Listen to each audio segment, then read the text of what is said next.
Okay.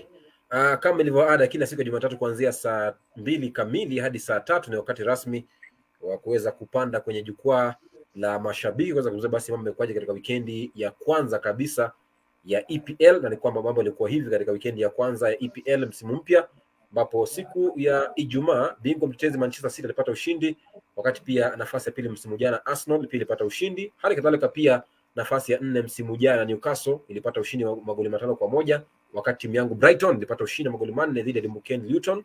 Alafu Spurs ikaambulia sare sawa pia na Chelsea, pamoja pia na Liverpool sare ya 2-2 na 1-1 mtawalia. Karibu kwenye kipindi cha Jukwaa la Mashabiki. Mimi ni wako Jason Sagini, the Sports Archbishop. Niko na mashabiki wangu wenzangu hapa, na pia ni wachambuzi wa soka na michezo hali kadhalika humu nchini Kenya. Yuko bila shaka Mwasi Junior ambaye ni kwa mara ya pili kwa msimu huu kuweza kuandanya Jukwaa la Mashabiki pia, lakini kwa mara ya kwanza msimu huu wanajiunga nami mpaka JP, shabiki wa Manchester United, na pia shabiki wa West Ham United, wananyundo wale mzungumzie Dan Ogea. Karibuni sana nyote kwenye kipindi hiki cha leo.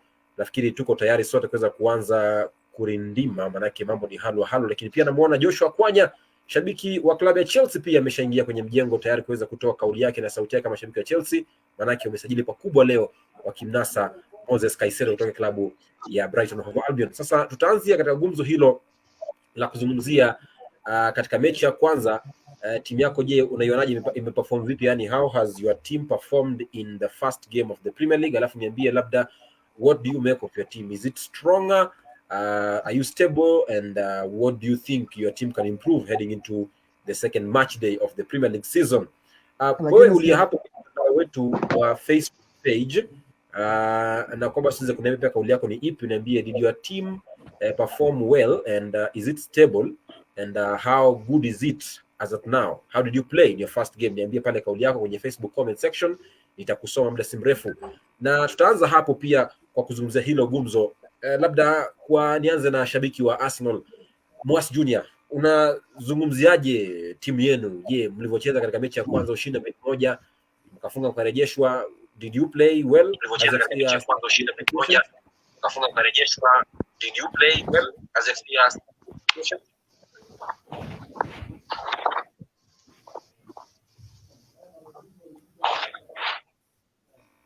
Mwasi.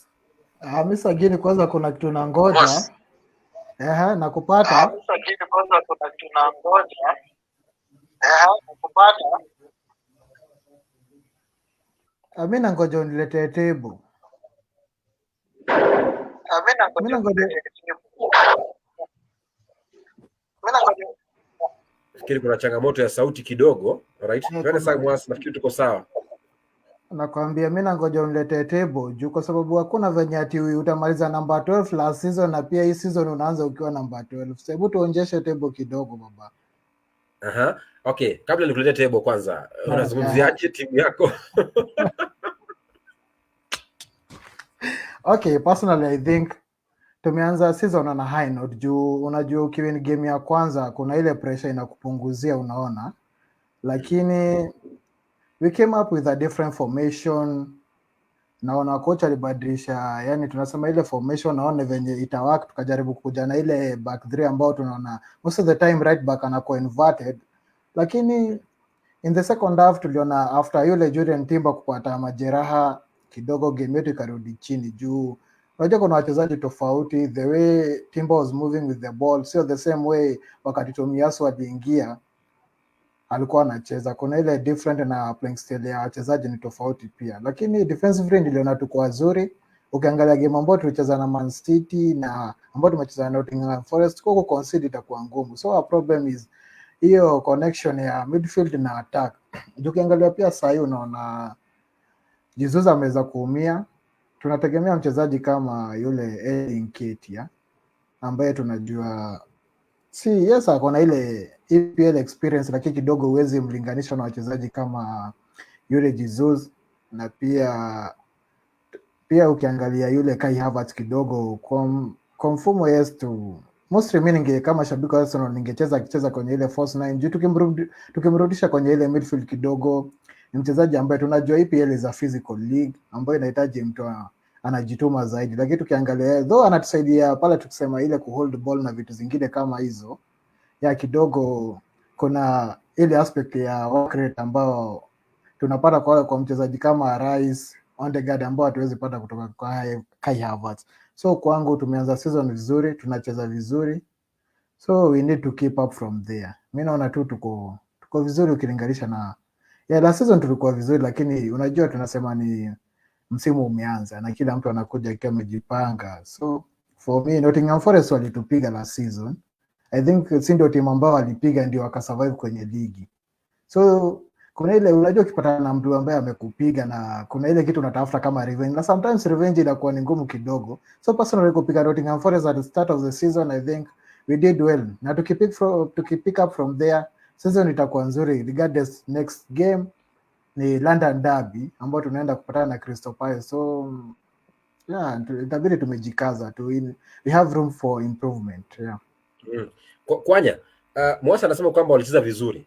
Me, I don't think they played well because they conceded, and the kind of play expected from Arsenal was not at the levels of which I expected from the like of new signings like Kai Havertz. Sikutarajia kwamba watakuwa watacheza hivyo. Do you think they played well? Well, first kwanza asante sana kwa kunikaribisha huku. Mwanzo anasema ya kwamba ati Nottingham Forest iliwapiga last season, that's why they survived. I want to remind Mwas that Nottingham Forest iliwapiga na wakawanyang'anya kikombe. So you can look at that side, that the other way around. Bila wao if you won against Nottingham Forest, I think at least munge fight against City for that title. But kusema mlicheza vizuri, a team like Nottingham Forest ni team ambayo ilikuwa na struggle last season. And for you to beat them in the first game of the season, alafu unakuja hapa unaturingia timu ilicheza vizuri. If you beat Manchester City 3-1 in the league, would say okay, Arsenal tayari wanajaribu kutuonyesha kwamba wameanza wako ready to fight for the title of this season. But Nottingham Forest at the start of the season, hakuna team ili struggle last season kama si Nottingham Forest, kama si Everton, and also and the other teams that that got relegated last season. So of course wanasema ya kwamba kaka JP atakwambia ya kwamba nyota njema, siku njema huonekana asubuhi. Maybe this a sign that siku yao inaweza kuwa njema for this season.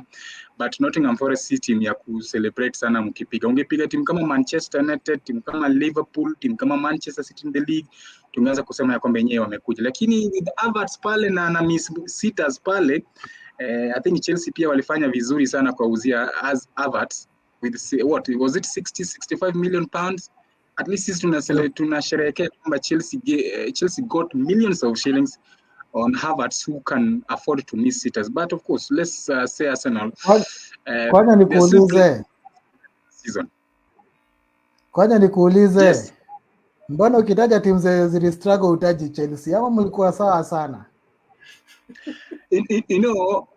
Tukianza, Ost amesema kwamba tulikuwa tunaanza na Arsenal. So we are just setting the pace. Tutakuja kwa Chelsea. Don't jump the cut before the... Unajua, ukitaja timu zili struggle last season alafu ukosa kutaja Chelsea, hiyo ni makosa sana ukisema wajua Nottingham Forest ilikuwa na wanusi hapo nyuma hivi. Alafu unasema ati Nottingham Forest ili struggle na Chelsea iko struggle. Must let the host run the show. Tukikuja kwa Chelsea tutaongea. Okay, Dan. Hebu zungumzia Chelsea. Kwanza amesema kwamba Chelsea they played well but Arsenal not really. Wasiringe sana. Chelsea ulionaje jana sare ya 1-1 na Liverpool katika uga wa Stamford Bridge, mechi ya kwanza ya kocha mpya Mauricio Pochettino? Kwanza bwana imewaka mapema but ni sawa. So the first game is always tricky, especially out ndio wametoka pre-season. The coach doesn't know the right shape yenye iko favorable kwa team. So there is a lot that was happening yesterday, especially wakati Liverpool walienda ahead na bao la kwanza. I expected Liverpool wangewin comfortable, but baada ya referee kukataa bao la Salah, then Chelsea waka equalize, then akakataa bao la Chilwell. Sasa kutoka hapa I think ndio waliekana kwa mizani, sasa kaanza tu kupimana ile kila mtu anacheza safe. Na ukiangalia especially subs zenye Liverpool wali make towards the end ndoa makali kwa upande wa ushambulizi. So Chelsea ukiangalia man of the match jana arguably alikuwa Enzo Fernandez, ambaye kila mtu anakubali kwamba alikuwa na game nzuri na ni player ambaye nimekuwa nikimfuatilia sana pre-season. Amekuwa akicheza poa sana, but issue ni ile akiwa off the ball, especially wakati wanahitaji kudefend, is someone who needs an extra guard ama an extra cushion, and at least apate chance ya kujiexpress vizuri. So far so good. I think wakipata Moise Caicedo akiingia pale atakuwa anamsaidia, hatakuwa na more defensive duties. So I feel like they have started well. Sasa injury ya Reece James ambaye ndo captain, I think should be something to worry about. Alafu pia Colwill, I think huyo jamaa he should be a center back, should be playing a center back, so number 3. Ukiangalia post yake and everything that is akona physique ya center back kabisa. So for them I think ni mwamko mpya hii season, don't expect them to struggle the way they did last season. Ukiangalia wamefanya business yao vizuri, wana sign, so alafu coach ni mpya. I think sasa kila kitu, ukiona wale wachezaji wa kitambo wala season walikuwa wanasema watastahili kuondoka, waliondoka wote, na wenye wako hapo sasa hivi wanaambiwa lazima kila mtu apiganie namba. I think they'll be more serious. Na labda kwa timu yangu tumeanza na draw na Bournemouth, ambayo ukiangalia sasa West Ham ni timu ambayo kwa transition, kuondoka kwa Rice iliacha a very big gap ambayo kuijaza it will take more than 2 players. Na kiana leo aliannounce Jamie Ward-Prowse, Maguire is on the way pia, alafu nimesikia Paqueta na Man City, na inategemea Paqueta akienda Man City watapata either Calvin Phillips ama Palmer. Alafu pia nimesikia ameanzisha mazungumzo huko Ajax na Mohamed Kudus. So for us to draw the first game I think is a huge plus. Ukikumbuka last season tulipoteza 2-0 against Manchester City. So ilikuwa, ukiangalia watu wamecheza hiyo game especially kwa midfield, tumecheza na Thomas Suchek, alafu na pia I think alikuwa anacheza number 8 na number 6 peke yake. Tuko na very big gap hapo katikati. So the moment Jamie Ward-Prowse amekuja akicheza number 8, I think tutakuwa na better position. Alafu kiangalia kama Antonio hajakuwa pre-season entirely kabisa, ametoka akicheza Gold Cup huko, amepumzika, then ameingia season. So I think game yetu tutacheza next week ndio utapata a good opportunity ya comment. Lakini sasa so far is a good start for us.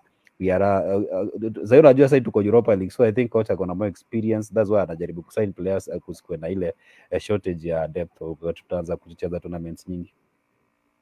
Kwanya So I didn't know that we have West Ham United fans here, but Danny, it's good to know that tunashabikia the Hammers, and of course the next Brighton fans are here. Oh, okay. Brighton, we have to give Brighton wanafanya biashara mzuri sana. They are buying at cheaper prices but selling expensively, which is good. But Danny ongea tu vizuri. Chelsea is coming next. Now ukiona game tulicheza jana, I agree with everything that you said about Chelsea jana. And of course we know Enzo Fernandez tangu akuje Chelsea under Potter, under Lampard, under Nani, he was being played a bit mbele ya defenders, but you know Enzo Fernandez is typical number 8, typical the Lampard role, unaona the Steven Gerrard role, hiyo role ya ku dictate play, and we saw it yesterday. If we can get, of course I know Caicedo ashamaliza medicals pale Chelsea, if Caicedo can play that Makelele role, then tupeleke Enzo Fernandez number 8.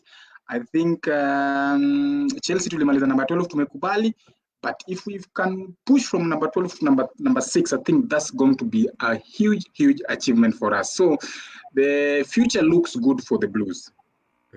Okay, kaka JP, hebu niambie, manake timu ya Chelsea imemsajili Moses Caicedo kama nilivyosema hapo Kwanya Joshua kwamba washampata Moses Caicedo kutokea Brighton.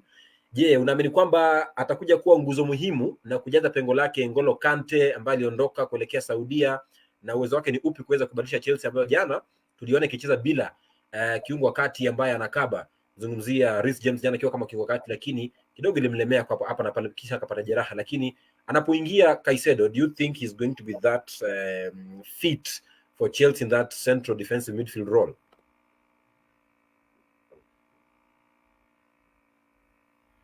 JP unmute. Right, JP na yes. Okay. Da. JP vipi? Okay, Mwas, hebu niambie Caicedo vipi kule Chelsea?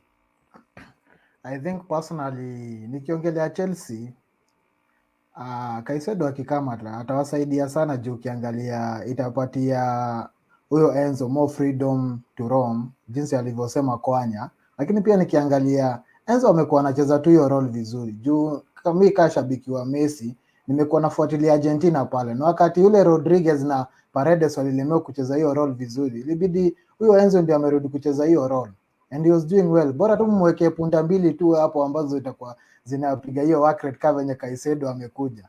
we know work rate ya Caicedo ni nzuri. So I think Pochettino atarudi kwa ile formation ya 4-2-3-1 ambao tumekuwa tunaona anaitumia siku nyingi. So I think Caicedo and Enzo watakuwa na partner hapo kwenye hiyo role ya CDM. Na naona Chelsea hii season watasumbua sana. Though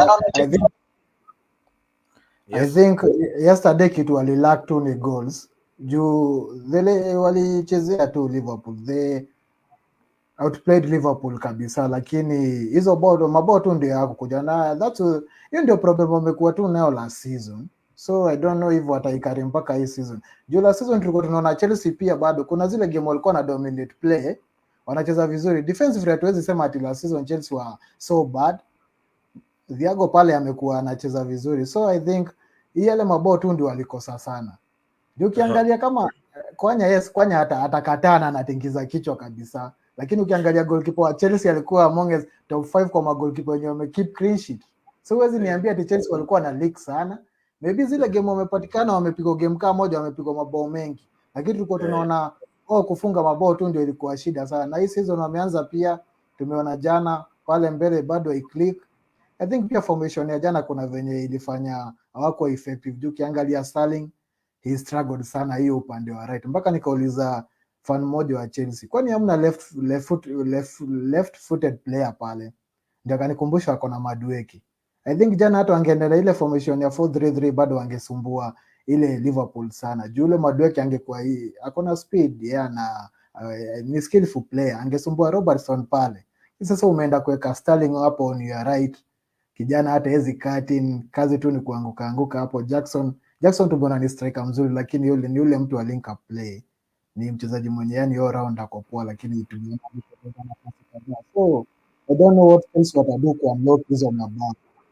Pia jana tunaona mob sana. It's a good side, lakini they need to get goals. Yeah. All right. JP, kama nipata sasa hivi, labda has Chelsea changed from last season after the first game? Alafu unmute kwanza.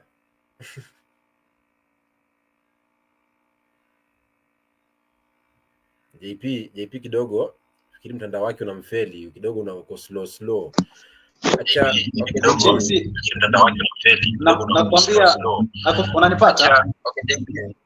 Nilikuwa nakujuza kwamba Chelsea wamechange pakubwa sana. Ukiangalia Chelsea ya msimu jana na Chelsea ya msimu huu utaona ni timu mbili tofauti kabisa, kuanzia kwa kocha na jinsi uchezaji wao walivyocheza jana. Ndio moja ya timu ambao kati ya mechi ambazo zimechezwa kuanzia siku ya Ijumaa, Chelsea ndio timu moja ambayo imenishtua pakubwa sana. Hata nimeketi kama shabiki wa Manchester United kwa jinsi ambavyo Chelsea walicheza jana, hata sidhani top 4 anaweza maliza msimu huu. Kwa sababu ukiangalia wachezaji wale, alafu Moses Caicedo anaingia pale, atakuwa anacheza kama kiungo mkata umeme yule, kusaidiana na Enzo Fernandez pale kwenye kiungo cha kati. Chelsea msimu huu watu wataitana. Na labda haraka pia nigusie kuhusiana na klabu ya Arsenal, mechi yao siku ya Jumamosi dhidi ya Nottingham Forest. Labda haraka tu. Arsenal kusema kweli ile tempo ambao walicheza mechi yao dhidi ya Nottingham Forest siku ya Jumamosi mimi imenishtua. Sijui Arteta anajaribu nini. Lakini ukiangalia jinsi ambavyo Arsenal ilianza mechi ile, kulikuwa na mianya mingi sana katika kikosi kile cha Arsenal, ile kujaribu mfumo ile ya mabeki watatu, alafu kuchezesha baadhi ya wachezaji out of position. Ukiangalia Kai Havertz is a very lazy player. Afadhali amezungumzia mwenzangu hapa, afadhali umchezeshe kama false nine, lakini ukimchezesha pale kwenye kiungo cha kati itasaidiana na watu kama kina Odegaard, kidogo nampa mzigo ambao hawezani nao. Kwa mimi ukiniuliza Arsenal walipoanza ligi siku ya Jumamosi, of course kuanza ligi kidogo huwa kuna mshawasha, lakini hawajani pia mshawasha kuwa kwamba Arsenal ya msimu jana ambayo ilikuwa inasakataji na Arsenal ya leo hii kidogo. Kwanza ushambulizi, jambo lingine hapo, na Arsenal watanishawishi zaidi katika mechi mbili zijazo dhidi ya Crystal Palace na Manchester United, kama wako kwenye kinyang'anyiro cha ligi kuu ncheza msimu huu. Lakini vyovyote vile kwa uchezaji wao na majaribio ya kocha Mikel Arteta kidogo atanisame msimu huu. Lakini pia haraka mechi ya jana, of course umeniambia kuhusiana na Moses Caicedo, nimekuambia kwamba ni nguzo muhimu zaidi kwa klabu ya Chelsea atakapoingia kwenye kambi ile ya kocha Mauricio Pochettino, kwa sababu ukiangalia jana ndio kisu ambacho walikuwa nakosa sana Chelsea. Enzo Fernandez akisogea juu, kishuka chini, anapata kuna gap pale.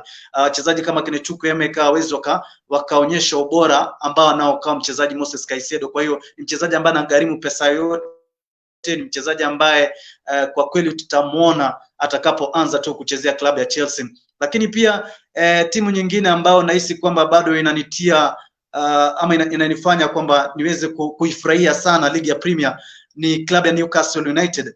Wengi Newcastle anazidi kushtua, manake kumpiga Aston Villa magoli 5 na usajili wote walioifanya, kidogo mimi Newcastle wananionyesha kwamba last season hawakufanya labda fluki, walidamiria, na msimu huu pia wako tayari kupigana kwenye sio top 4 tu ila ligi. Kwa jinsi walivyocheza Newcastle United, ukiangalia safu yao ya kiungo cha kati, ushambulizi kina Isaac, wachezaji kama kina Bruno Guimaraes, yani mimi naipenda Newcastle. Jimbo watapigania pia taji na timu zingine kubwa kubwa kama kina Manchester United. Mbona unahitaji Brighton of Albion wewe? Unataka timu kubwa Brighton of Albion pamoja pia na Newcastle, lakini si neno. Ni kwamba hapa kwenye comment section naona kuna wengi wanachangamkia mada ya leo. Namuona John King anasema kwamba 9 wa multimedia, kazi safi sana bro, asante sana. Anasema kwamba na je, Lavia anaingia ama Lavia ni kwamba klabu ya Chelsea imeamua kuwapokonya Liverpool tonge mdomoni kwa mara ya pili. Kwa maana leo ni kwamba ofa ya Lavia imekubaliwa na Liverpool, lakini Chelsea bado ipo mbioni kunasa huduma za Romeo Lavia kutoka klabu ya Southampton kama kiungo kati wa pili, akiwa anakuja kujaza pia nafasi na kuwa backup plan ya kina Enzo Fernandez na Moses Caicedo. Pia ni kwamba katika tetezo za mwisho kwamba pia Kepa Arrizabalaga goalkeeper timu ya Chelsea amejiunga na Real Madrid kwa mkopo hadi mwishoni mwa msimu, yani kwa mkopo mwaka mmoja bila offer ama bila option ya kumnunua mwishoni mwa msimu huo. Pia ni kwamba Manchester pia nafukuzia beki Pavard pamoja pia na kiungo wakati ambaye ni Sofiane Amrabat, wanasubiri kuweza kuona kwa kama Maguire ili waweze kuweka offer mezani kwa Bayern Munich ili kunasa huduma za Benjamin Pavard. Lakini kando na hayo pia ni kwamba hapa kwenye comment section pia namuona Gabriel Brasa anasema Ruaka inasikiliza, anasema iko live, asante sana. Alafu Alvin Magila anasema akiwa Liberia anafuatilia, asante sana. Elvis Gustavo anasema pia wenzako high five kwa niaba yangu, wamesalimika bila shaka yote. Alafu Paula Mako anasema kwamba kutoka Adhaya na wapata kwa njia safi, asante sana. Valerie Ngaida pia anasema kwamba yuko ndani, asante sana. Pia nakuona Idris Mwashumbe unasema kwamba nice to see Kwanya and down there my G's. Okay, sawa, asante sana kwa kuwasalimia wenzako. Alafu namuona Ngugi wa Iganjo anasema kwamba hamjambo nyote, shabiki mkubwa Manchester United, niko ndani kama kawa, ila network inasumbua kidogo kule South Africa. Asante kwa kutenga muda kuingia ndani ya jukwaa la mashabiki. Sasa hivi tuzungumzie mshambulizi huyu ambaye ni kwa jina la kabla kuzungumzia Haaland, kwanza tuzungumzie klabu ya Manchester, klabu yake kaka JP. Uweze kuniambia Dan, Manchester wanataka kumsajili Benjamin Pavard na Amrabat, na Maguire yupo mbioni kujiunga nanyi West Ham United wakati kwa shamwachilia Freddy kuelekea kule Uturuki. Je, is Benjamin Pavard an upgraded version of Maguire, and is Amrabat the solution they need in the CDM? Kwanza ya Benny Pavard hapana, sababu Pavard nakumbuka France anachezanga number 2. So ukicheza na mtu mwenye actually na kwa Bayern Munich for the longest time kwa kucheza out of position, that's why haja kwa kiperform kwa ile level na kucheza nao kwa national team ya France. So I feel sometimes unaweza pata fullback ana transform into a center back na anacheza vizuri kama ukiona David Alaba, lakini maybe yake imekata. Ukiangalia kwa Premier League is very physical, rooms zake ku make mistakes itakuwa ndogo sana. So and I feel like you need a proper center back, kwa sababu umemwachilia Maguire ambaye Man United walimnunua, alikuwa anahisi kwamba he was the best defender kwa Premier League time hiyo, but out of amepoteza confidence. There's been a lot that has been happening around him. Sasa hivi imefikia level anaachiliwa, so I think kwa West Ham atapata nafasi nzuri ya kucheza with zero pressure, na anaweza akiwa serious anaweza recover ile confidence yake yenye alikuwa ameipoteza. Na nimesikia leo Ten Hag akisema kwamba anaweza mpa nafasi ya kuendelea, lakini lazima aikue kwanza mwenyewe anajiamini kwamba anaweza jipigania na apate nafasi ya kikosi cha kwanza. So it's neither here or not there. Na ukiangalia mwenye this is a bit of a dilemma kwa sababu Casemiro is doing a good job kucheza number 6 Manchester United. Mimi personally, if I was to choose between Amrabat and Casemiro, namchukua Amrabat bila kufumba jicho, kwa sababu najua the kind of player he is, chenye amekuwa akifanya na national team na pia timu ya Fiorentina ambayo anacheza muda huu. Tulicheza nao la season finali ya conference, na I think hapo ndio watu walikuanza kusema kweli Declan Rice amepata mtu mmoja anamkaba vizuri. Distribution ya Amrabat iko poa, tackling yake iko on point, alafu pia kuread game ako poa, on and off the ball ako sawa. So that is, ukiangalia pia miaka yake ukimlinganisha na Casemiro, yeye ni mchanga kidogo, so nahisi kwamba huyo ni mtu ambaye Manchester United inamhitaji, lakini sasa pia mkimnunua inahitaji pia wamnunue center back ambaye ni mzuri, ambaye atashirikiana na kina Rafael Varane wacheze. You looking at it in the long term, sio mambo ya kufunga pengo season moja tena next season utakuwa unatafuta mtu mwingine. So we need players ambao wata establish partnership ya long term na ili kurejesha timu pale ambapo inastahili kuwa. So na feel like there are good additions, but again you have to look at it from the point like Pavard achezeshwe fullback venye amezoea, then mtafute center back mzuri mwingine tena. Labda niguze tu kidogo tu kuhusu Arsenal. Watu wamekuwa kikashifu sana Arteta jinsi wamecheza, na ukiangalia possession wakimaliza, Arsenal ilikuwa na average of 82%, Forest walikuwa na 18%. Ukiangalia the kind of player ambayo Arteta anataka Arsenal wacheze, anacheza identical kama Manchester City. Ni ile Manchester City wamezoea mfumo, wamecheza for long time, alafu wako na more talented players. That's the difference.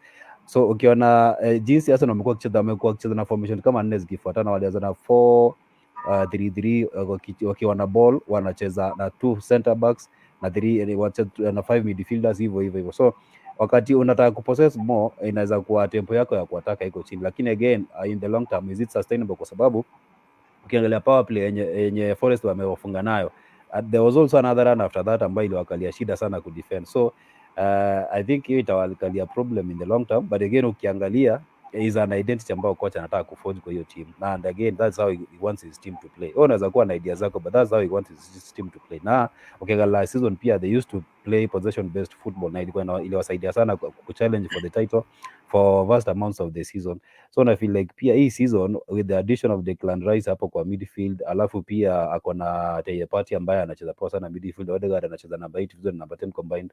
So I feel like hii season pia don't write them off, because wamefanya additions licha ya kwamba kumekuwa na ile pigo la Julian Timber ambaye nahisi kwamba anasikia kwamba aenda akakaa nje muda mrefu.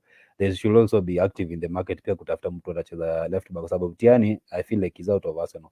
So for a start si mbaya. Alright, niende kwake Mwas, hebu niambie Pavard. Dan says Pavard no, not a good option, but then they need somebody there who is stable. Now if Pavard kama hawezi, nani huenda kaweza katika nafasi hiyo? Okay, personally pia mimi namuunga Dan mkono juu nikiangalia Pavard pale Bayern pia kuna ile tabia amechukua kama ya France, wanamchezesha kama right back. So Pavard labda Manchester United anamleta tu kama ile tu kuongeza depth kwenye score juu. Recently tumekuwa tunaona in a situation where Varane ama Lisandro ameumia, inakuwa ni noma juu inabidi wameleta ule Magoya ambaye tunajua kila siku lazima mistake. Yenyewe naona mkiwa mafansa mkiona Magoya kwa score tu mnaanza kusmile, unaona. So kama wanamleta kama right back, yes tunaona ni utility, anaweza cheza kwa backline yote, lakini pia ukiangalia kwenye right back ya Manchester United kuna Bisaka pale who is 25, kuna Dalot ambaye hata hajafika 25.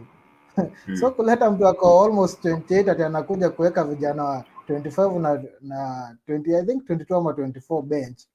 Hiyo no sijini ama tunasema sijini wana mpango gani na Pavard, lakini I think wanafaa tu kumleta juu. Ukiangalia hii season tumeanza, kuna Champions League, kuna zile cups, so they need that experience. Kama ukiangalia Arsenal last season kitu tulilack ni ile experience, ndio tukalemoka barabara. Yule Pavard ni mtu amecheza pale Bayern, amecheza kwenye national team ya France, so experience pia itamsaidia pale ikilinganisha nao vijana wadogo ambao wako kwenye kile kikosi cha Manchester United. Nikikuja kwa Amrabat pia ule akikuja ile timu itasumbua tu, kusema ukweli. Ule Amrabat akikuja mambo itakuwa ngumu.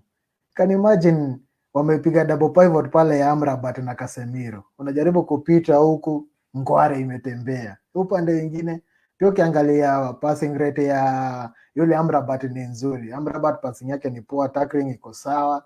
So ule akija hata I think watarudi kwa double pivot. Na hiyo double pivot ya Manchester itakuwa hatari sana. Yaani kama kuna timu itawasumbua pale kwenye midfield. So pale itabidi either wachague kati ya Eriksen, Mount na Bruno mwenye ataanza. Jo, definitely Amrabat akikuja is a starter. Uta expect Amrabat akuje kwenye ile team aanze kwenye kiti. Na Casemiro, you can't bench Casemiro. Jo, experience na uzoefu ambao Casemiro wako nao uweze mweka kwenye kiti. So pale naona wataenda kucheza kwenye ile double pivot. Wala akina Bruno Fernandes pale na Eriksen. Na huyu jamaa amechukua jinsi kubwa akina Cantona. Mambo itakuwa ngumu. Haya, asante Mwaz jina kwa yako kuhusiana basi na Amrabat na Pavard. Lakini Kwanya Joshua, you are Erik ten Hag or stroke you are a Manchester United fan. In quotes, I know you cannot be a Manchester fan, but let's say you are a Manchester fan and you are Erik ten Hag. Between these three, who will you choose as your center back to pick since you've sold Maguire already?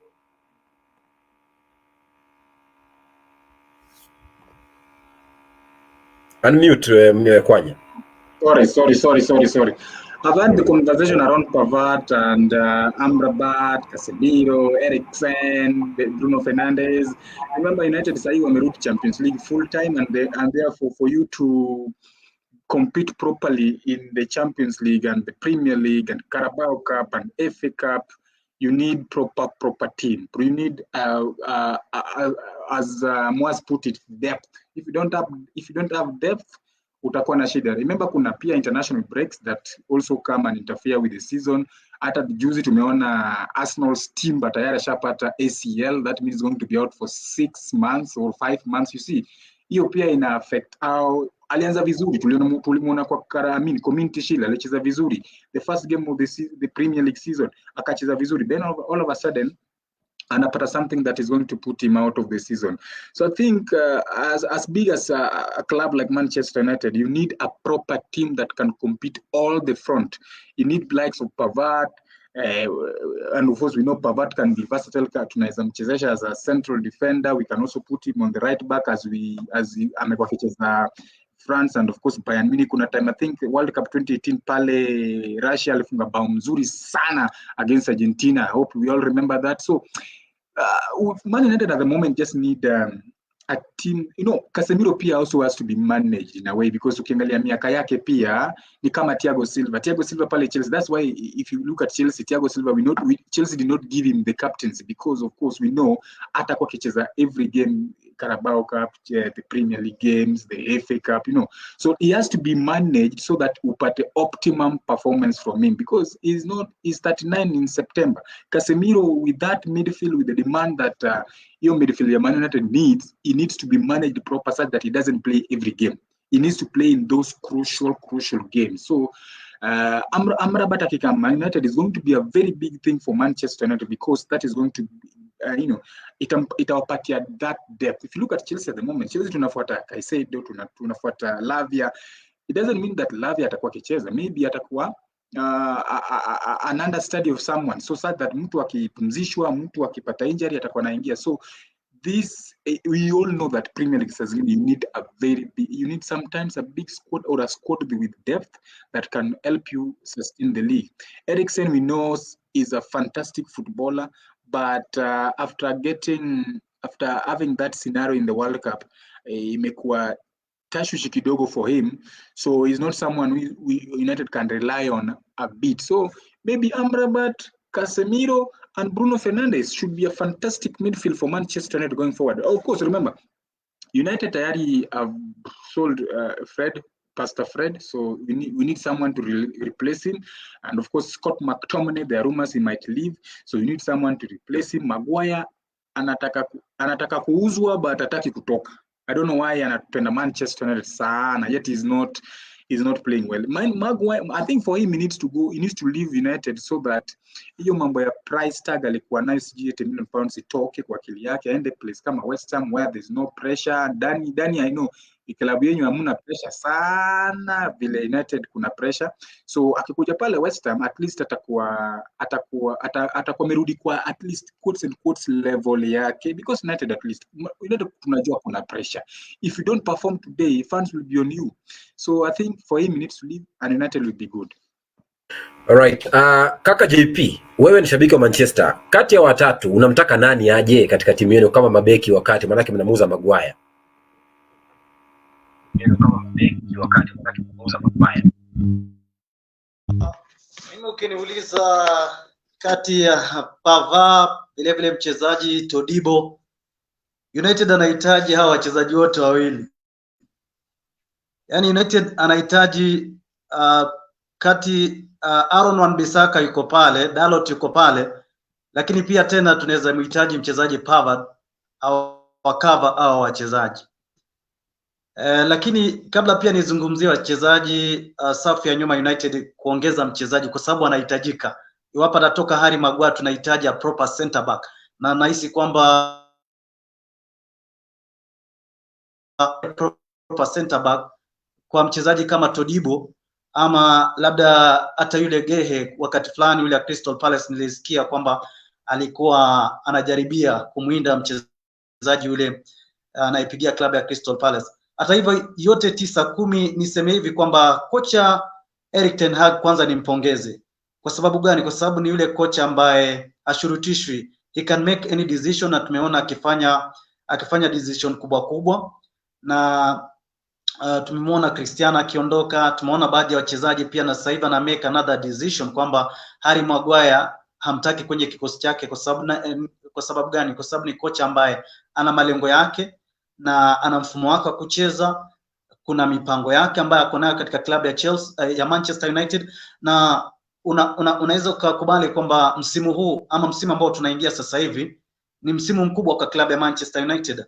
Sasa hivi ndio msimu ambao tutamtathmini vizuri kabisa kocha yule Erik ten Hag, kwa sababu sasa ndio msimu wake mzuri. Msimu wa kwanza umeisha akimaliza nafasi ya ngapi? Akimaliza katika nafasi ya 3 na vile vile akashinda kombe la Carabao. Kwa hiyo ndio manake sasa hivi ukiangalia kocha yule Erik ten Hag anajaribu kuunda kikosi chake. Amemondosha yule Pastor Fred ameondoka, Harry Maguire sasa hivi yuko safarini, Cristiano Ronaldo ndio huyo akaondoka. Kwa hiyo ni kocha ambaye anajaribu kujenga timu yake sasa hivi, na ukiangalia jinsi anavyoanza kujenga kikosi chake, akaondoka vile vile David De Gea ambaye amekuwa kabisa nguzo muhimu katika kikosi cha United, lakini kuna vipengee ambavyo alikuwa anavikosa kama being a modern goalkeeper, kwamba hakuwa anacheza kutumia miguu yake vizuri, na tulimuona katika finali ya taji la FA akifanya masiara. Kwa hiyo ni kocha ambaye anajua kila ambacho anakitaka na pia hapendi masiara. Ndio maana yake David De Gea akaondoka, anamleta Andre Onana, kipa ambaye tulimuona kwenye kombe la klabu bingwa Ulaya wakipiga na Manchester City, kipa ambaye ametulia, kipa ambaye anapea confidence kwenye safu yake ya nyuma. Lakini kuwepo kwa Rafael Varane, Lisandro Martinez peke yake kwenye safu ya nyuma kama wachezaji tegemeo itawaponza United, manake kuna Champions League pale, kuna taji la FA, kuna vile vile makombe haya kama Carabao na kombe mengine ya. Kwa hiyo mimi nahisi kwamba sio hata Pavard peke yake tutahitaji, manake akiondoka Harry Maguire pia ile simwamini asilimia 1 ambaye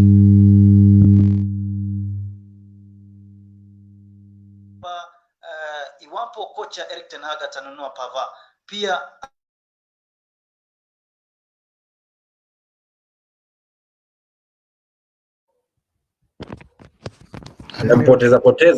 nampoteza hapo kaka JP akizungumza. Nafikiri ameshaweka kauli yake wazi, tumeipata vizuri bila shaka yote. Samani JP, kidogo kuna tatizo la mtandao na sauti yako, sijui kuna nini, lakini tumepata kauli yako kwamba mnahitaji wote waweze kuja, kwa maana yake mpo katika competition nyingi sana katika msimu ujao. Lakini hapa kwenye comment section namuona John Juma anasema kwamba Manchester United moto. Asante sana kwa kauli yako bila shaka yote. Mambo anakuwa ni halwa. Alafu namuona Makambo Bingwa anasema imagine Caicedo and Enzo, yani mixing sulfuric acid with carbonate. It will be noisy and messy. Okay, sijali lakini sawa tu. Mimi sikufanya kemia bwana. Alafu namuona Waiganjo Ngugi anasema kwamba no one is buying fear from Chelsea. They bought big players but last season they performed badly. So even this season hakuna miracles watafanya. Kauli yake Waiganjo Ngugi. Alafu Peter Muriuki Anasema kwamba Arsenal niliona inaanza vizuri but last ending minutes kwa game a team can equalize and with win defense bado shaky. That's what I was saying, Peter. Arsenal still you cannot consider against Nottingham Forest then bija kujigamba kama mko saa. Hapana. And then you will also seem like you could also get or consider second goal to end 2-2. But si neno. Anyway, Manchester wakifukuzia kumsajili Amrabat na Benjamin Pavard ni kwamba kule Ufaransa Ligue A ametoweka Brazili Neymar na kuelekea Saudia klabuni Al Hilal, na ni kwa mkataba wa miaka 2 klabuni Saudia kule Al Hilal. Wakati pia ni kwamba Mbappe amerasimishwa kurejea kwenye timu ya kwanza klabuni PSG baada ya kukataa na kudinda kuongeza mkataba, sasa hivi kwamba amekubali kuongeza mkataba hadi mwaka 2025. Lakini hii deal mimi naiona kana kwamba kidogo Mbappe huenda ni kana kwamba mtaka yote, na wanasema kwamba mtaka yote siku zote ukosa yote Mwaso. Wewe unaonaje? Okay, mi personally naona kwa hii deal ya Mbappe walipiga maukora zao mingi, sasa ndio imeanza kuwakula baadaye. Juu sasa ukiangalia huyu jamaa either wamemrudisha kwa squad juu weekend ni jana ama ni Saturday wametoka draw ya 0-0. Juu ukiangalia kuna zile deal ambazo PSG wamekuwa wakifanya hii sama, they are just buying average players. Though PSG kwangu mimi nimekuwa nimesema imeishi tu kwa na average players, ni front line tu imekuwa nzuri. Ukiangalia wachezaji wa PSG wengi kidogo huwezi sema ni world class pale. Mistake ni zile kina Kimpembe pale wameishi kuwa pale injury prone. Hakuna vile anasaidia timu, wamemleta Danilo, wanamchezesha center back ambaye tunajua is not a natural center back. Yani PSG imekuwa tu squad ambayo iko na average players with some big names pale up front. Ukiangalia pia wamemleta ule Ramos. Ramos alipata jina tu juu alipiga bao 3 pale World Cup. Unaangalia wachezaji kama Vitinha, just average players. So mimi naona hii deal ya PSG na Mbappe wangemuza tu ile time alikuwa anahitaji kwenda pale Real Madrid mapema. Hata sasa naona wataenda kumpoteza tu bure. I think the end of the season atakuwa free agent, I think so. If I'm not wrong. So wenyewe tu ndio walijikanganya na ile deal, walimpatia pesa nyingi. Sasa hiyo wenyewe sasa ndio anaenda kuteseka tu baadaye. But Mbappe akakula kitu yenye tu anakula tu mapema. Hata anafaa kwenda Saudi Arabia ongeze pesa tu huko. Alright, done. Right decision for Mbappe and PSG?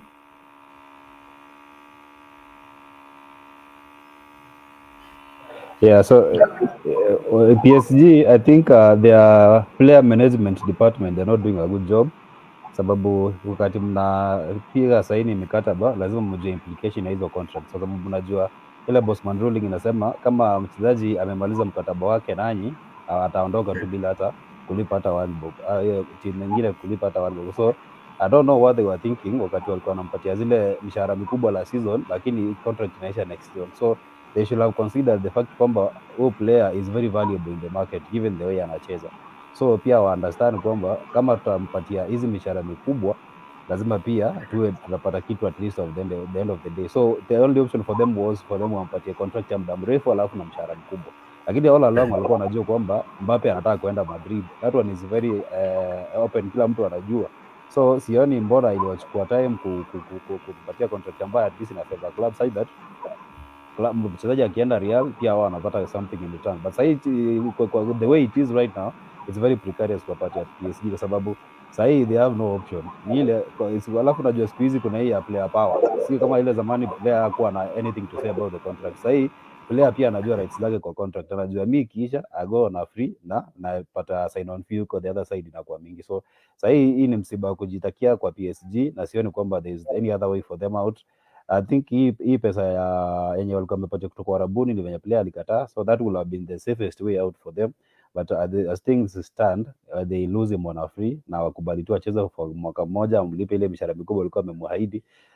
And again they should do better next time, kwa sababu wakati you have a player of Mbappe's value say in terms of the current market, then kama utamuuza chini ya 300 kama uko na contract yake ya muda mrefu, lakini the contract terms zenye wako nazo sasa they are not favorable on their part at all. Safi kabisa. Hapa kwenye comment section namuona Idris Mwashumbe anasema kwamba Kwanya tuliwasamehea tu by the si ati mko juu sana but mmechange from last season, anawapa kongole hapo. Alafu anasema kwamba Manchester United ikipata Amrabat utakuwa moto sana but leo wana draw, maana leo wana mechi na Wolverhampton Wanderers, mechi ya kwanza ya ufunguzi ya msimu huu.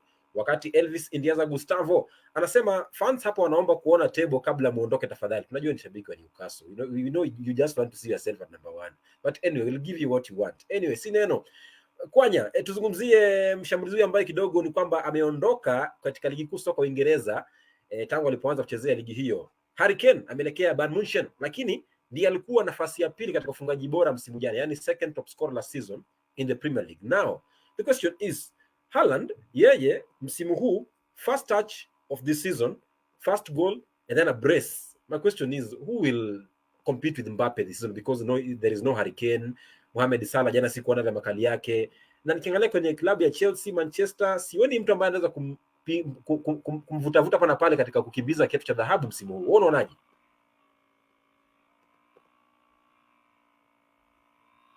Unmute. Pole. First of all, I think Haaland ameanza vizuri vile alikuwa tu last season. He picked it from where he left last season. That shows you that he's playing for a good team and a good manager, and is also showing us that, kitambo tulikuwa tumezoea kwamba young strikers, young players cannot score, but Haaland last season showed us that if you have a good team, if you have a good manager, you can always create those goals and score them. Now, Harry Kane kutoka Spurs kwenda Bayern Munich, personally I think Harry Kane really needed to leave Tottenham Hotspur. Niliona kina Gary Neville, Jamie Carragher, Michael Owen, all these guys saying that, breaking ile record ya Alan Shearer is more important than winning Bundesliga. Then I sit down and ask myself, are these guys serious? Hata jana nikiwatch Premier League jana Chelsea versus Liverpool, niliona kwa name tag ya Michael Owen walikuwa wanasema won 5 titles with the Liverpool. Nobody said that one became the top scorer in what. So personally, I think Harry Kane has won everything. Individual accolades. He has been the top scorer in the Premier League. He has won the man of the matches, many games. He has won player of the season in the Premier League. He has won player of the month in this league. So individually, I think he has won what we could say individual ameshinda. But in terms of zile medals, I can tell you Sagini, as a footballer, as a runner, as an athlete, when you sit down one day, in the next 10, 20 years from today, what people will remember is that Sagini alikuwa anachezea Gor Mahia akashinda kombe. Si ati alikuwa anachezea Gor Mahia lakini aliondoka kwa sababu ya alikuwa top scorer. Nobody remembers that. And I'm very sure not all of us here, among us here vile tuko watano hapa, nobody remembers that Alan Shearer is still the top scorer, all-time top scorer in the Premier League. Nobody remembers that. Nobody even remembers that Frank Lampard is the all-time top scorer, all-time top scoring midfielder in the Premier League. Nobody remembers that, but people remember that Lampard alishinda Premier League, alishinda Champions League, alishinda FA Cup. Sahi, Arsenal fans will tell you Arteta ameshinda vikombe 3 titles, 2 Community Shield and 1 FA Cup. Nobody cares about the top scorer and everything. So Harry Kane going to Bayern Munich, I think is good for him. As an England captain, he needs to be remembered that he's a player who won the Premier League. Mtu kama Jamie Carragher, I think he doesn't like the fact that many people say that he didn't win the Premier League. Nobody, even mtu kama Gerrard, he doesn't like that start that akushinda Premier League with Liverpool. You remember? So Harry Kane going to Bayern Munich personally is a good thing for him. If he goes there, he had an opportunity of winning a title over the weekend, but I don't know what the kama alipeleka Spurs things huko, but it's good for him kwenda pale Bayern Munich, and if they play well this season, we know Bundesliga vinakuanga saa zingine last season BVB had a chance of winning, but BVP we know they're big bottlers. They bottled it in the last game of the season. So Harry Kane, if Thomas Tuchel and his team wakicheza vizuri this season, Harry Kane might get his first title as a footballer. That will remember him. If he wins the Champions League with Bayern Munich, that will remember him in the next 10 years. But nobody, 10 years, 20 years, maybe the next 20 years, most of us vile tuko hapa, we might be 40, 45 years. Ati sasa tutakuwa tunakumbuka Harry Kane was the top scorer in 2010. Who will remember that? Nobody. Okay, Kaka JP. And that is why Cesc Fabregas had to leave Arsenal when he was the captain, went to Barcelona, won La Liga and won Champions League there, came back to Chelsea, won Premier League with Chelsea, and another thing, he also won the Europa League with Chelsea. Robin van Persie alikuwa amechoka kuwa top scorer in England at Arsenal, went to Manchester United, won the Premier League. Nobody cares about being the top scorer. Mwasi najua unakach lakini ni ukweli mtu. Okay, JP ameondoka. All right, JP ameondoka Harry Kane na Erling Haaland bado sioni kama ana mpinzani. Je, ana mpinzani this season ukiangalia katika timu zote? Je, does he have somebody who will compete with the Erling Haaland this season?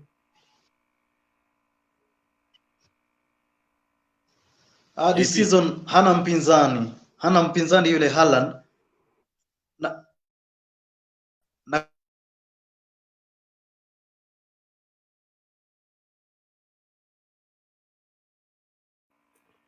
Nakwambia kwamba hana mpinzani yule. Kwa hiyo unanipata? Ndio. Nilikuwa nakwambia kwamba Erling Haaland hana mpinzani kwa sababu ukiangalia anacheza kwenye timu nzuri na ni mchezaji ambaye ana kila aina ya ingredients ya striker: urefu, umalizaji wa mpira, very quick na kila kitu. Na mimi ukiniuliza msimu huu Erling Haaland alivyozungumzia mwenzangu kwamba he has started where he left msimu uliopita. Ana timu nzuri. Ukiwa na Kevin De Bruyne pale nyuma, uko na wachezaji kama kina Bernardo Silva wanakuzunguka, unahitaji nini kingine?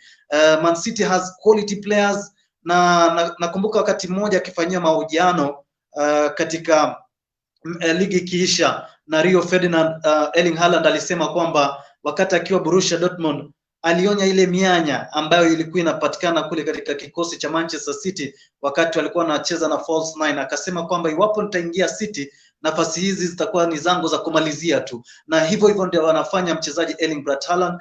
Na ukiangalia msimu ameanza vizuri na nahisi kwamba msimu huu pia huenda tushuhudie Haaland mwingine tofauti. Lakini pia tuzungumzie mchezaji Harry Kane ambao umeweza kumtaja, kuondoka kwake kuelekea kwenye klabu ya Bayern Munich na alikosa tu taji katika weekend ambayo imetamatika. Mimi nahisi kwamba Harry Kane alipoteza muda mwingi sana katika klabu ya Tottenham Hotspur. Ni kama he was held hostage pale na David na yule Levy, kwa sababu mchezaji mzuri ni mchezaji ambaye anashinda mataji. Mchezaji mzuri ni mchezaji ambaye si kushinda mataji tu, lakini unashindia mataji wapi? Na ukiangalia Haaland mchezaji, je, mataji yake yako wapi? Bayern Munich ni klabu kubwa, ni klabu ambaye tumeona katika klabu bingwa Ulaya inafanya vizuri. Kwa hiyo Harry Kane kwenda pale inaashiria kwamba ana ucho kushinda mataji. Na ukiangalia msimu jana kile ambacho Bayern Munich walikosa ni mshambulizi wa kumaliza mipira ile, kwa sababu baada ya kuondoka kwa Roberto Lewandowski hawakuwa na mshambulizi ambaye inajika. Kwa hiyo nahisi kwamba ujio wa mchezaji Harry Kane kwa kikosi kile cha Bayern Munich itakuwa inamsaidia sana Thomas Tuchel kuweza kupata mchezaji wa kumfungia magoli, na Harry Kane ni mtu ambaye anaweza kufunga magoli zaidi ya 20 msimu mmoja, na yuko pia klabu bingwa Ulaya, atakuwa anaweka katika hali nzuri ya kuweza kupigania kombe hilo. Kwa hiyo mimi naweza kusema kwamba Harry Kane did the right thing.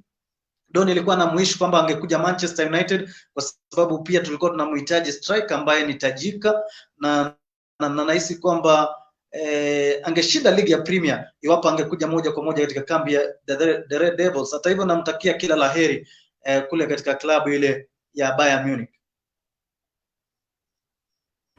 Who told it was a guarantee angeshinda ligi kama yakuja Manchester United? Acha zako lakini si neno. Right. Niende kwake Dan Ogega, niambie, will Haaland still win the Golden Boot this season and by how many goals? Huyo jamaa ameanza na kurushtua hapa na pale, kwa sababu if you look at the kind of finishes kwanza zenye amepiga hii game ya juzi, you cannot really be scared because you understand the amount of potential yenye yako nayo.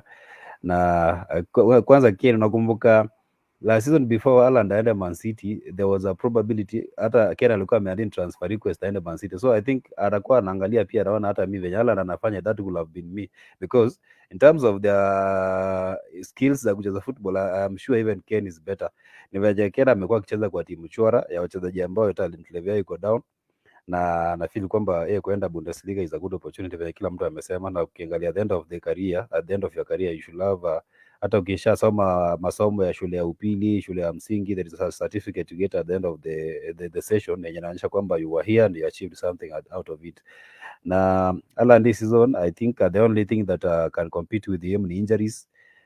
Na akiumia labda that's the only way hata patikana afunge mabao, lakini as long as ako available na timu yao inacheza kwa ule ubora ambao amekuwa akicheza for the longest time, I think atakuwa na nafasi nzuri sana ya kuhifadhi taji la mfungaji bora. Na nahisi kwamba huu muda ama msimu huu huenda akazidi hata ile mabao ile idadi alikuwa amefunga last season. So as long as City wana perform na yeye ako available na ako fit, he'll always stand a chance ya kuchukua ile taji la top scorer. Labda mtu kama Son, kwa sababu na Spurs Son nani Kena ametoka, so ile combination haitakuwa tena. So I don't know if they'll come out or someone labda Salah, na ukiangalia Liverpool jinsi wako poa kabisa. Alright, nikimalizia matangazo na kipindi cha leo cha Jukwaa la Mashabiki hapa, namuona Waiganja Ngugi anasema kwamba anasemaje, for now no one can compete with the Haaland, he's on a class of his own. Alafu Elvis Gustavo anasema kwamba this season will be the toughest and the most enjoyable ever. Then Macho Andruli anasema kwamba Manchester kichwa 3-1 win against Wolverhampton Wanderers leo jioni ama leo usiku. Alafu pia namuona hapa Idris Mwashumbe anasema kwamba Haaland hata shinda Golden Boot this time. Our Mo Salah is there, na mliona jana vile alijam akitolewa. He is hungry for goals to give Haaland a good run. Haya, asante sana. Pia namuona hapa Gold Kenya anasema Mwas wa Bobo. Okay. Alafu namuona hapa Tito na Saidi Junior anasema kwamba following live from Kitale City, Chelsea yangu mnaizungumzia vipi msimu huu? Tumeshazungumzia hapo awali, kwa hiyo utasubiri tumalize basi uweze kuliona. Katika awamu ya kwanza tumezungumzia Chelsea kwa undani na kwa urefu, lakini tukimaliza kipindi cha leo, Mwas Junior, Haaland, will he still win the Golden Boot? Personally, wacha nianze na story Harry Kane. I think ilikuwa step nzuri kwake kutoka Tottenham akienda Bayern. Juu pale tunaona pale Bayern, imagine a league where Choupo-Moting, team where Choupo-Moting anapata 10+ goals. Imagine Harry Kane. Lakini pia kulikuwa na kale kaaibu bana. Wewe umeingia national team pale England, Foden anakuja na medal, Saka anakuja na medal, Maguire anakuja na medal, anakuja na medal ya Carabao. Imagine a whole England team, kila mtu anakuja na medal, na wewe ni captain, una kitu chochote. You can imagine that.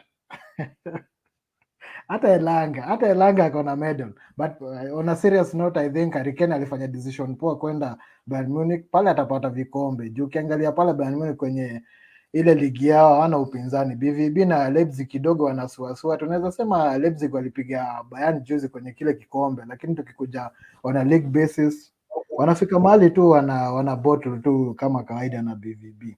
Nikirudi kwa Haaland, I think the only person who can compete with Haaland sahi Salah. There is time tunaweza sema Salah ata come up, lakini if Newcastle watakuwa wanafunga freely venye walikuwa wanafunga la season na venye wameanza season, I think Isaac anaweza kuwa amongst kwa wale watu watakuwa wanasumbua Harry Kane kwenye zile mabao. Juu tunaona an injury free Isaac is a good player, so anafunga magoli ya bahatishi yani yule Isaac. So I think yes, anaweza kuwa yuko ile level ya Harry Kane but na Haaland, but atampatia Haaland competition nzuri. Tukiwa tunangoja wengine wachipuke hapo juu. Unajua pia Liverpool wameanza season vibaya, lakini tunajua Salah can pick up and start scoring goals. Imagine last season alikuwa na stats poa, lakini tulikuwa tunasema ako chini. Mtu amefunga tena ni ilikuwa how many goals, lakini tunasema ako chini. Imagine Salah mwenye anafunga mabao. I think Salah can come up aanze kufunga mabao. Pale kwetu ni noma. Pale wote tunagawana mabao. Gabriel anakuja anapiga 2, Saliba 2. Saka anapiga yake 10. Pale kwetu ni noma. Yeah. Alright. Asante kwa hilo. Nimsome shabiki wa mwisho hapo kwenye comment section. Namuona anaitwa Wanami Edwin. Anasema kama trust me Mount will score a bronze today. Asante sana. Anasema brace, si bronze, ni brace. Anasema Mount will score a brace today. Kumbuka kwamba mechi hiyo nitakuwa nakuletea mbashara kuanzia saa 4 kamili saa za Afrika Mashariki, kuanzia saa 4 kamili. Nitakuwa hapa tena live kwa kipindi cha soka sebuleni, matangazo Kenya kutoka uga Old Trafford, zungumzia Manchester United bingwa mara 20 na kombe hilo la ligi kuu Uingereza, wakichuana na Wolverhampton Wanderers wanambweha katika uga wa Old Trafford. Kwa hiyo yote ni katika kipindi cha soka sebuleni kuanzia saa 4 kamili. Lakini pia ni kwamba kuna wale walioitisha tuweze kuwapatia table inasemaje, table ya ligi inasemaje. Manake pia aliitisha hapa Gustavo Indiaza pamoja pia na Mwasi Junior, na kabla ya kuona basi niweze kuwapa table inasemaje, manake table muhimu sana kuweza kujua mambo yanasimamaje hadi sasa hivi katika awamu ya kwanza. Tunapoelekea kwenye awamu ya pili ya ligi kuu soka Uingereza, ni kwamba sasa hivi wanaongoza ligi hiyo Newcastle United nafasi ya kwanza, alafu wanafuatiwa na Brighton, timu kubwa, timu ya baba, timu iliyobarikiwa. Alafu nafasi ya tatu bingwa mtetezi Manchester City, alafu league bottles up ama niseme league runners up Arsenal wapo nafasi ya 4, alafu struggling Chelsea and Manchester United wapo nafasi ya 12 nafasi ya 13, wakati pia ni kwamba West Ham yake Dano Gega ipo nafasi ya 8, alafu Spurs ipo nafasi ya 7. Niseme asante kwa kujumuika nasi leo kwenye kipindi cha Jukwaa la Mashabiki, wenzangu wote, na pia oli hapa kama mtazamaji niseme asante pia kwa kutenga muda kuanzia mwanzo hadi mwisho wa kipindi cha Jukwaa la Mashabiki. Mimi ni wako Jason Sagini, basi tegea matangazo ya soka sebuleni kuanzia saa 4. Nitakuwa hapa tena kwa minajili ya mchezo kati ya Manchester United dhidi ya timu ya Wolves kutoka uga wa Old Trafford. Kwa heri, bismillahi, na kutakia usiku mwanana hadi Jumatatu ya wiki ijayo kwenye kipindi kingine cha Jukwaa la Mashabiki. Kama kawaida, michezo ni yetu na spoti ni sisi. Kwa heri.